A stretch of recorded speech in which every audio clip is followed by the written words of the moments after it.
Olá, seja muito bem-vindo ao Almanac Equiri, a sua revista semanal de cultura, entretenimento e diversão, aqui pela TV Aldeia. Hoje o principal destaque aqui do programa é o teatro. Vamos conhecer um pouco mais sobre quem foi o ator, diretor e produtor Beto Rocha. E tem a estreia de um quadro novo, Arte por Toda Parte. E na nossa agenda, você já sabe, ótimos motivos para sair de casa.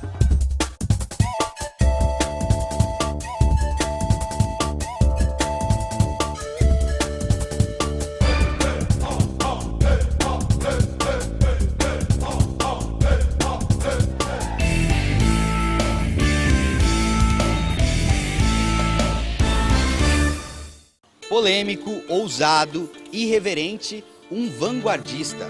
Para cada um destes adjetivos, alguém, um ponto de vista diferente ou não de quem foi Beto Rocha. Mas uma coisa é certa, Beto Rocha está para o teatro acreano, assim como Plácido de Castro está para a Revolução Acreana. E isso ninguém contesta. O artista, em várias de suas faces, é o destaque de capa do programa desta e também da próxima semana. Então fica sentadinho aí e aproveite o almanaque. Alberto Antônio Araújo da Rocha, nascido em 14 de setembro de 1958, na cidade de Rio Branco, Acre. Um menino comum, desses que brincam à beira dos igarapés. E quando nasceu, Beto nasceu também para o teatro. Ai, o teatro! Para Beto, o encantamento, o alumbramento.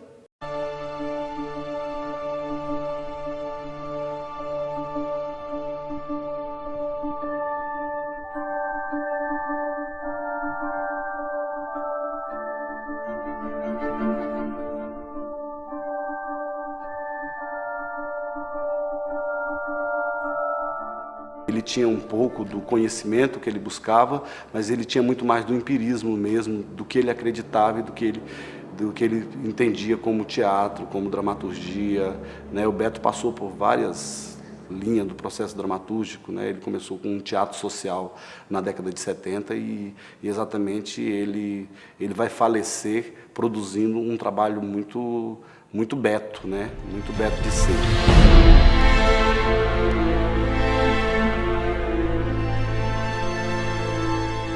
A primeira fase do teatro de Beto Rocha, ela compreende a década de 70 e início de 80, quando Beto participou de vários grupos como ator. A segunda fase, ela tem início quando o Beto sai de um grupo chamado Cirque Estilo e trabalha como diretor em dois espetáculos. A História é uma História, O Homem Único Animal que Ri, e do Império de Galvez, A República do Filé Mignon. A terceira fase, ela é voltada para o Adzabá, Núcleo de Pesquisa Teatral. Quer dizer, talvez tenha sido a fase mais primorosa do teatro do Beto, porque foi durante esse período em que o Acre viveu um outro momento do fazer teatral.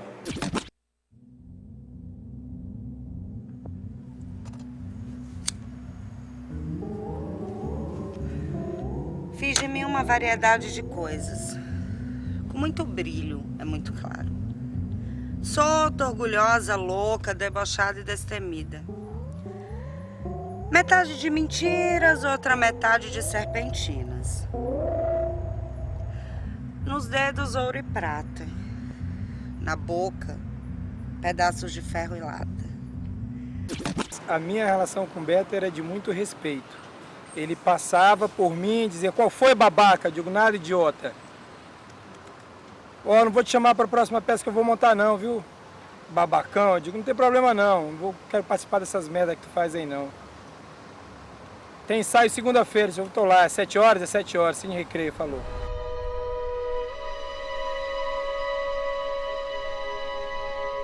A relação era essa. Agora ele foi o único cara que conseguiu me dirigir, eu em cena, e eu trabalhando nos espetáculos dele. Era o único cara que eu sabia exatamente o que ele queria, como resultado da cena. E aí é que o exercício do ator se manifestava, porque eu tinha que descobrir as formas de alcançar aquilo que a direção queria. Eu tenho duas pessoas assim que para mim representam uma referência do teatro no Acre e que assim para mim foi um aprendizado. Um é o Beto, né, que eu aprendi muito junto com ele, e a outra pessoa é o Jorge Carlos, né? Então, eu acho que essas pessoas deixaram um legado para a gente, que a gente não pode deixar de se alimentar disso. Beto foi assassinado no momento mais criativo da vida dele. Ele foi morto, foi um ato criminoso, covarde, o que fizeram com o Beto, porque assassinaram não uma pessoa, mas assassinaram o momento mais criativo do Beto dentro de um grupo de pesquisa teatral. Se o Beto estivesse vivo hoje, talvez o Beto estivesse na Europa fazendo teatro e talvez estivesse intercambiando coisas que estão sendo feitas lá com a possibilidade de fazer teatral aqui do Acre.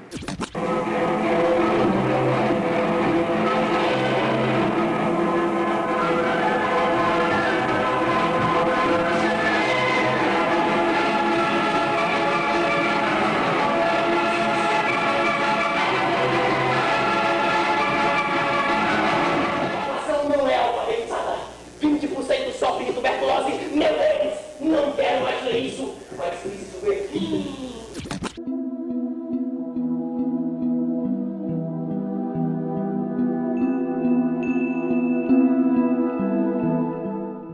Na primeira peça de teatro que eu como ator estive, ele dirigindo um espetáculo infantil, assim, 2 dias antes da estreia, ele disse: vocês são muito bestas, não sabem fazer teatro não, e foi embora. Nós tínhamos já a estreia marcada, aliás, uma pré-estreia marcada, e foi interessante. Todo mundo disse: agora vamos fazer o quê? Eu digo: já está montado, né? Vamos apresentar. Eu acho que eu tinha 12 anos na época, 12, 13 anos. Mas já está montado, vamos apresentar. Aí depois ele voltou para o grupo e veio pedir desculpas. Eu digo: não, agora é tarde, nós já estreamos. A direção era dele, mas nós já estreamos o espetáculo. O Beto sempre teve problema com todo mundo. Quem disser aqui que conviveu com o Beto e não teve uma encrenquinha com o Beto e tal, eu também tive minhas encrencas com o Beto. Tive uma só, né? E essa uma nos separou. Mas também a gente não ficou inimigo por isso, a gente só se separou, parou de trabalhar junto. Tu és coroa, eu sou a cara, ou eu sou a coroa e tu és a cara.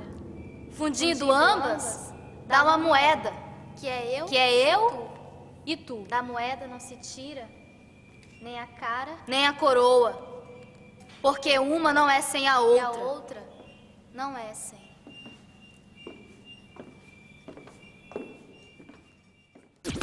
Para o Beto, a vida dele era o teatro.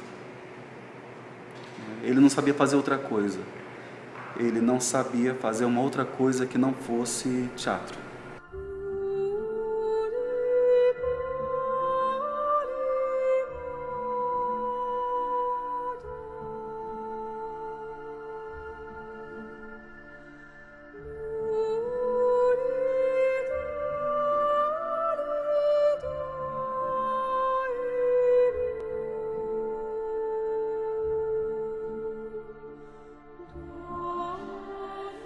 A continuação dessa matéria você acompanha na próxima semana.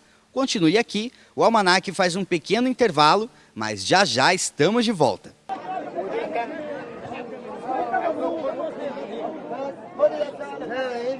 Com Ilha Deserta? A minha filha. Qualquer pessoa? Meu filho também, que não tem. A mãe não ia deixar ele em casa, né? A minha filha. Porque eu gosto dela. Faz parte do sangue da gente, é família, não era certo levar um desconhecido.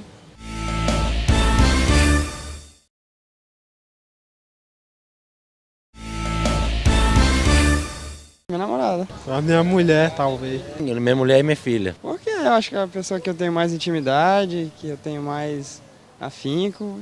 Porque eu amo elas.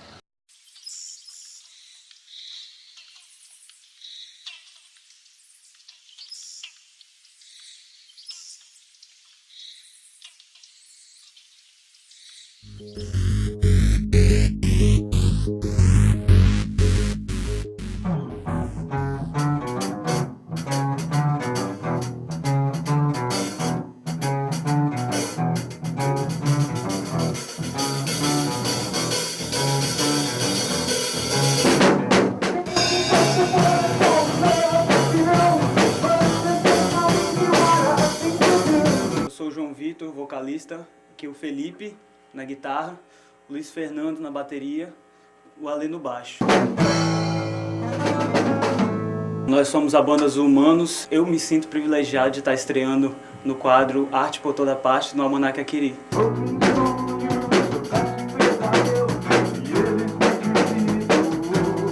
Na realidade foi muito por acaso que começou. Eu não tinha a mínima experiência, a mínima intenção de tocar numa banda.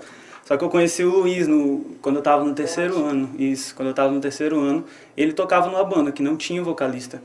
Então eu peguei e fui me arriscar, só por brincar. Aí a gente começou a tocar, ensaiávamos nos finais de semana e foi evoluindo. O Felipe chegou, aí foi cada vez ficando mais sério. Aí depois a gente conheceu o Ale, que o Luiz conheceu em outra banda também. E agora estamos aqui.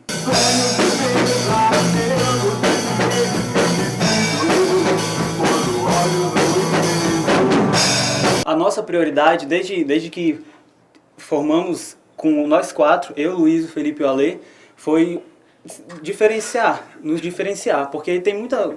Qual a banda que vai se destacar fazendo cover de outras bandas? Então, a gente faz cover, a gente toca música das bandas que a gente gosta, algumas, mas a nossa intenção principal é fazer um trabalho autoral. Eu tenho influência principalmente da banda Iron Maiden, Black Label Society, bastante do metal, entendeu?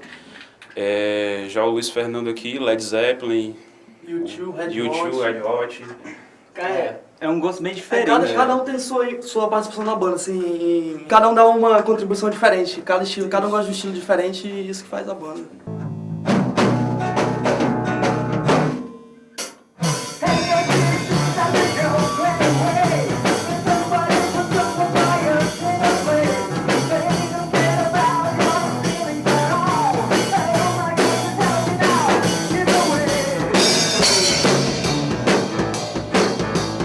Vocês conheçam a banda Os Humanos.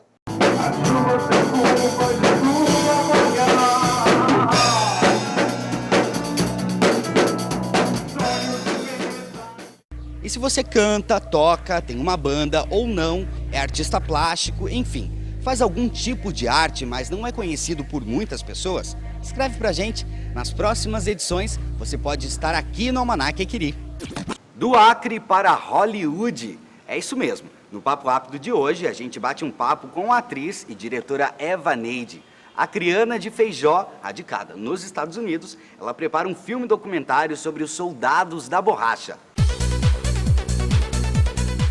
Olá, Eva, tudo bem? Tudo bem? Como Eva, é que você tá? Então, tô ótimo. Eva, resumidamente, conta pra gente como é que aconteceu essa história, como é que você foi parar em Hollywood. Eu sempre tenho uma anedota, eu vou te contar essa também, porque eu sou meio metida, né? Eu falo assim que eu puxei no cipó e saí pulando do cipó até lá, daqui direto da Amazônia, mas é só brincadeira, né?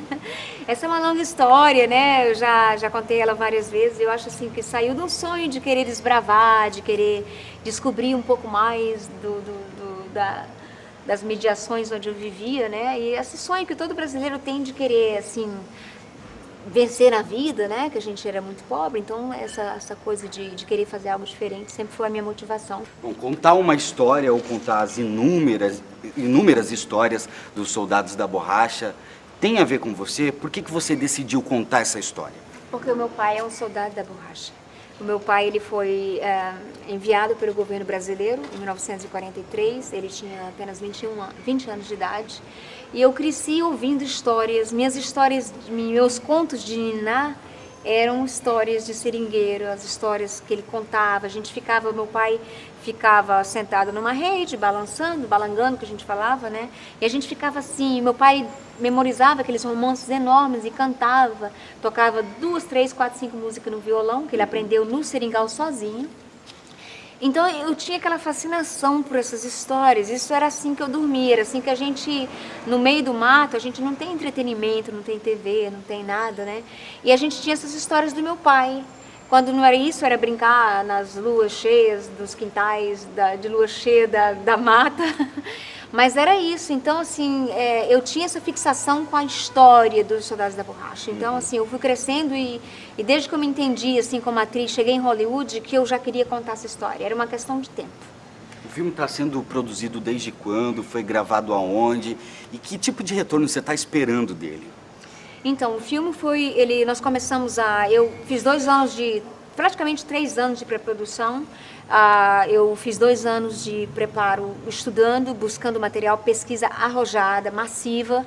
Eu investiguei todos os museus que eu pude da região amazônica, do Acre, Pará, Amazonas, Rondônia, Acre. Conversei com historiadores, falei com pessoas, fiz toda uma busca de locais onde ainda existia o processo de vulcanização, que já não existe mais. E depois comecei a gravar. Em 2003 eu fiz mais uma viagem no Brasil, fiz 1 ano mais ou menos de preparação técnica, né, como diretor e tal, como saber enquadrar, fazer, você tem que saber, né?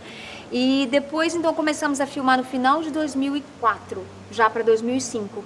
Começamos a filmar no Acre, fomos para Manaus, Belém, e depois disso fiz mais 3 viagens ao Brasil e concluí as últimas filmagens em 2008. Já tem uma data de lançamento? Não temos uma data, que a gente não quer dizer uma data, porque data é uma coisa meio...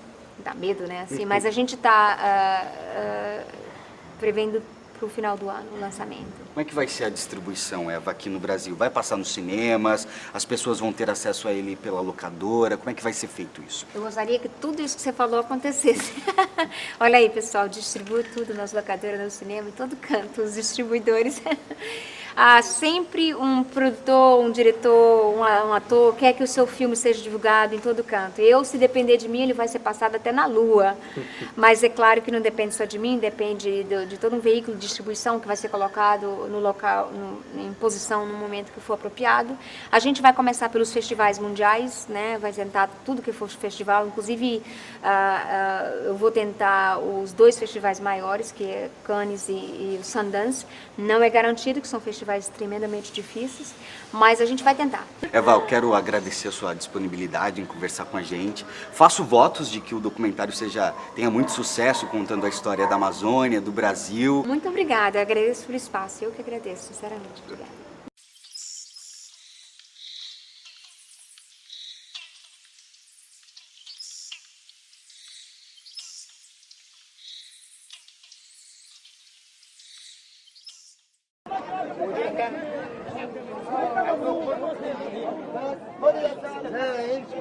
Com ilha deserta, tem que ser só uma pessoa mesmo. Amigos, pode ser. Eu levaria meus amigos. Porque, assim, nada melhor como a gente estar bem acompanhado e uma boa companhia, pra mim, é os meus amigos. Na minha opinião, amigos é uma boa opção, né? Porque amigos a gente pode ir pra qualquer canto, pode se comunicar, contar tudo. Ninguém, como não tem esse costume de levar ninguém pra esse problema de jeito nenhum.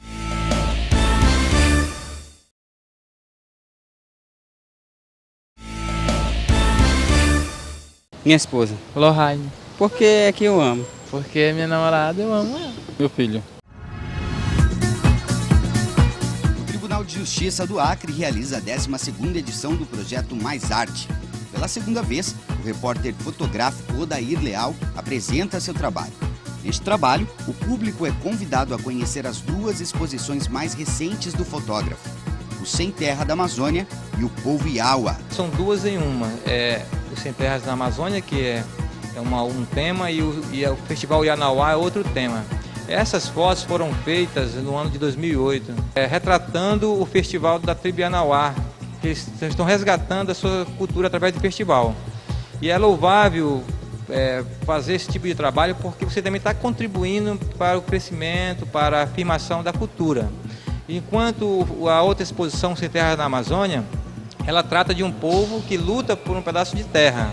A exposição fica aberta ao público até o dia 21 de maio, no Palácio da Justiça. A entrada é franca.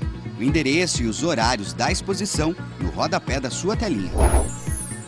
A Filmoteca Acreana, localizada na Biblioteca Pública Estadual, apresenta até a próxima sexta-feira, dia 7, Mostra Nacional de Cinema. Nesta sexta-feira, às 7 da noite, rola a exibição do longa O Outro Lado da Rua. Oi, vô! Regina é uma mulher de 65 anos, de sinceridade e extrema ironia contida. Para esquecer a solidão e se distrair, ela participa de um serviço da polícia, no qual aposentados denunciam pequenos delitos. Em uma noite de abandono, fiscalizando com seu binóculo o que acontece nos prédios do outro lado da rua, Regina presencia o que lhe parece ser um homem matando uma mulher com uma injeção letal. Ela chama a polícia, mas o atestado de óbito é de morte natural. Desmoralizada, Regina decide provar que estava certa e acaba se envolvendo com um suposto assassino. No elenco, Fernanda Montenegro, vale a pena conferir. Teatro. Neste sábado e domingo, às 7 da noite, no Teatro de Arena do Sesc, tem a apresentação do espetáculo Rainhas, 2 atrizes em busca de um coração. A peça é uma adaptação da obra clássica de Maria Stuart, de Friedrich Schiller. Traz em sua montagem as atrizes Georgette Fadel e Isabel Teixeira, que se apropriam de um clássico com a propriedade de quem sabe colocar uma história tradicional a serviço de uma nova leitura. No caso, a tragédia da rainha da Escócia Maria Stuart, condenada à morte depois de ficar presa quase 20 anos sob ordem de sua prima, a rainha da Inglaterra Elizabeth I, no século XVI. A entrada é franca. E agora uma dica bem legal para os vestibulandos. Trata-se do projeto Café Literário, que apresenta obras literárias que serão utilizadas no vestibular de uma maneira mais dinâmica. A cada palestra, uma escola de ensino médio da rede pública participa como convidada, mas o evento é aberto ao público em geral. As palestras acontecem todos os sábados até o dia 4 de setembro, das 8 da manhã ao meio-dia. A entrada custa apenas R$ 2,00. E a nossa principal dica desta semana é a edição 2010 do Boca de Mulher, que este ano completa 21 anos homenageando músicas acrianas. As apresentações acontecem neste sábado e domingo, dias 8 e 9, às 8 horas da noite, no Teatrão.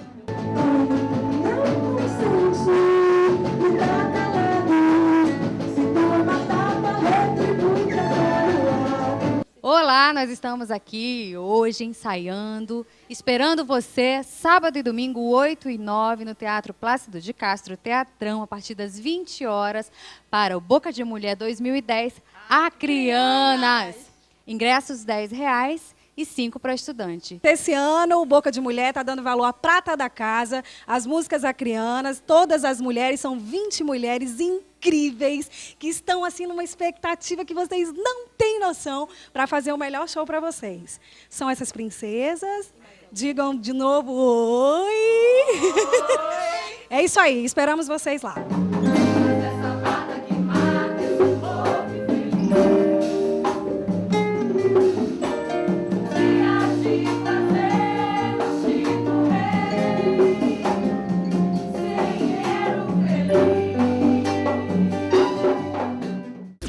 Que bom que você está aqui até agora. Sua companhia é sempre um grande prazer. Já te faço um convite para estar aqui na próxima semana, no mesmo dia e horário. E os nossos canais de comunicação estão sempre abertos a qualquer sugestão, seja pelo Twitter, Orkut ou e-mail.